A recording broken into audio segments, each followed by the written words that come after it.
Chicken வந்து எவ்வளோ நேரம் வேகணும்? அப்புறம் பெப்பர் சிக்கன் செய்யும்போது, ஸ்டார்ட்டிங்கில வந்து செம்ம வாசனையா இருக்கும். போக போக அதோட வாசனை வந்து குறைஞ்சிட்டே போகும். அந்த வாசனை லாஸ்ட் வரைக்கும் இருக்கிறதுக்கு என்ன பண்ணணும்? எப்பப்ப எந்தெந்த பொருள் சேர்க்கணும்? அப்படிங்கிறத நான் ரொம்ப டீட்டெயிலா அந்த வீடியோல சொல்லியிருக்கேன்.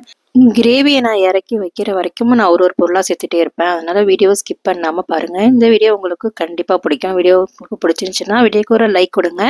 வாங்க இப்ப வீடியோக்குள்ள போலாம். அஸ்ஸலாமு அலைக்கும். Welcome to சிக்யூ channel. இப்போ சிக்கன் வந்து நான் 1 கிலோ அளவுக்கு எடுத்திருக்கிறேன். இப்போ மசாலா போட்டு இதை சித்த ஊற விடலாம்.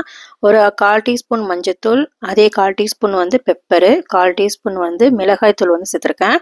கொஞ்சமாக வந்து உப்பு சேர்த்துருக்கிறேன். ரொம்ப உப்பு சேர்க்காதீங்க. சிக்கன்லேயும் லைட்டான உப்பு இருக்கும். ஒரு பாதி லெமன் வந்து சேர்த்து இதில் பிழிஞ்சு விட்டுக்கலாம்.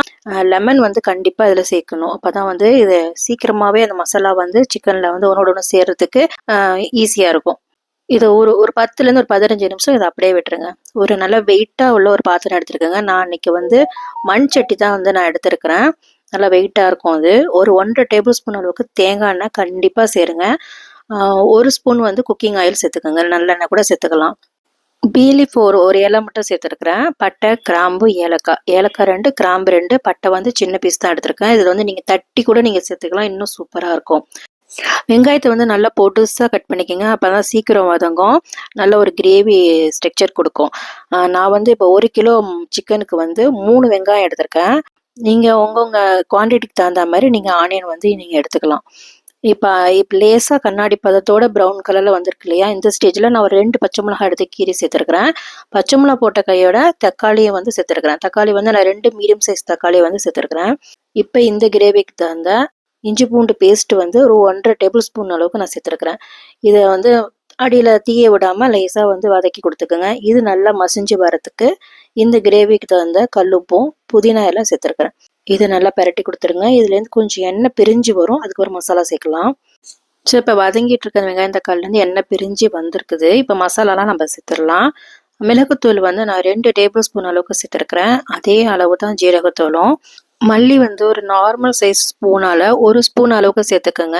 ஆனால் கம்மியாக தான் சேர்க்கணும். ஆனால் மல்லி கண்டிப்பாக சேர்க்கணும். அப்போ தான் கரெக்டாக இருக்கும். நல்ல ஒரு வாசனை கொடுக்கும். அதுலேருந்து அந்த மசாலாலாம் பிரட்டினதுக்கப்புறம் அதுலேருந்து ஒரு எண்ணெய் பிரிஞ்சு வரும். அதுக்கப்புறம் ஒரு 2 டேபிள் ஸ்பூன் அளவுக்கு நல்லா கெட்டி தயிர் சேர்த்துக்கோங்க. இதையும் நல்லா வந்து ஒன்றோட ஒன்று நல்லா மிக்ஸ் ஆகி வரணும். அடுப்பு வந்து சிம்மில் தான் இருக்கணும். அப்போ தான் அடியும் பிடிக்காது. மசாலா வந்து நல்ல வாசனையோடு இருக்கும்.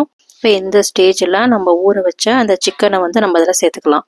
சிக்கனும் இந்த வெங்காயம், தக்காளி, மசாலாலாம் போட்டோம் இல்லையா? எல்லாமே வந்து ஒன்றோட ஒன்று நல்லா வந்து மிக்ஸ் ஆகி இருக்கணும். நல்லா மிக்ஸ் ஆனதுக்கப்புறம் இந்த ஸ்டேஜில் கண்டிப்பாக நெய் சேர்க்க மறந்துடாதீங்க. 1 ஸ்பூன் அளவுக்கு நெய் வந்து சேர்த்துக்கோங்க. அதோட அந்த மசாலா தண்ணி இருந்துச்சு இல்லையா? அந்த ஊற வச்ச தண்ணி, அதில் அந்த கோப்பையை கழுவி லைட்டாக ஒரு 1/4 டம்ளர் அளவுக்கு நான் அதில் சேர்த்துருப்பேன். அவ்வளோதான். அதுக்கு மேலே தண்ணி சேர்க்க வேண்டாம். கோழிலேருந்து தண்ணி விடும்.